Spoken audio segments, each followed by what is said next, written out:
بسم اللہ الرحمن الرحیم۔ السلام علیکم ورحمۃ اللہ وبرکاتہ۔ آج ہم حضرت ابراہیم علیہ السلام کا خواب بیان کریں گے۔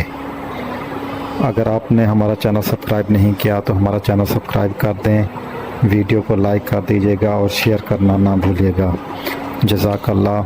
تو بغیر ٹائم ضائع کیے شروع کرتے ہیں آج کی ویڈیو۔ حضرت ابراہیم علیہ السلام کا خواب ایک اسلامی واقعہ ہے جو قربانی کی سنت کی بنیاد بنا۔ اس خواب کا تذکرہ قرآن پاک میں سورۃ الصفات 37 سے 102 میں آیا ہے، جہاں حضرت ابراہیم علیہ السلام نے اپنے بیٹے حضرت اسماعیل علیہ السلام کو خواب میں ذبح کرتے ہوئے دیکھا۔ اس خواب کی تفصیل اور اس کا وقت اور مقصد درج ذیل ہے۔ حضرت ابراہیم علیہ السلام کا خواب کب آیا؟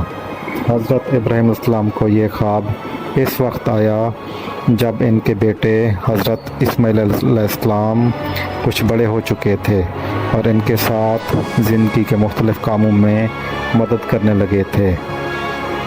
علماء کے مطابق یہ خواب ذی الحجہ کے ابتدائی دنوں میں آیا تھا، خاص طور پر 8، 9 اور 10 ذی الحجہ کی راتوں میں۔ حضرت ابراہیم علیہ السلام نے 3 بار یہ خواب دیکھا۔ اسلامی روایات کے مطابق پہلی رات خواب دیکھا، دوسری رات سمجھا کہ یہ اللہ کا حکم ہے، تیسری رات یقین ہو گیا کہ یہ اللہ کی طرف سے ایک آزمائش ہے۔ یہ خواب اللہ تعالیٰ کی طرف سے ایک آزمائش اور اطاعت کا امتحان تھا۔ اللہ تعالیٰ نے حضرت ابراہیم علیہ السلام کو حکم دیا کہ وہ اپنے سب سے پیارے بیٹے کو اللہ کی راہ میں قربان کریں۔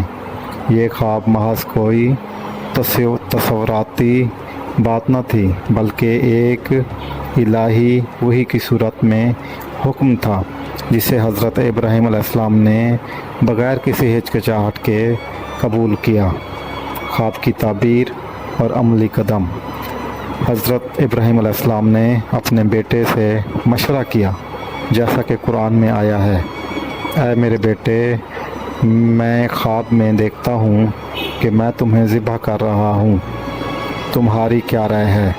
سورۃ الصفات آیات 102۔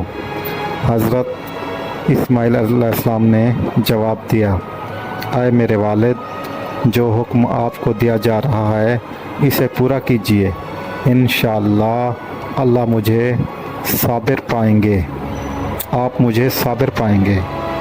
معذرت، یہ واقعہ حضرت ابراہیم علیہ السلام اور حضرت اسماعیل علیہ السلام کی خاص اطاعت، ایمان اور قربانی کی اعلیٰ مثال بن گیا۔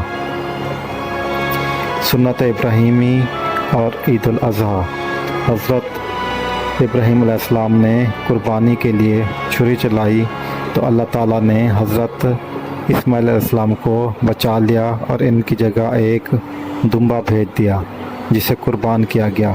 اسی واقعے کی یاد میں مسلمان ہر سال عید الاضحیٰ کے موقع پر قربانی کرتے ہیں۔ اللہ تعالیٰ میرا بیان کرنا اور آپ کا سننا اپنی بارگاہ میں قبول فرمائے۔ اس میں ہم سے اگر کوئی غلطی کوتاہی ہو گئی ہے تو اللہ پاک معاف فرمائے۔ اگر آپ کو یہ ویڈیو اچھی لگی ہے تو ضرور اسے لائک کریں، شیئر کریں، اپنے دوستوں رشتہ داروں تک پہنچائیں۔ جزاک اللہ۔ اللہ حافظ۔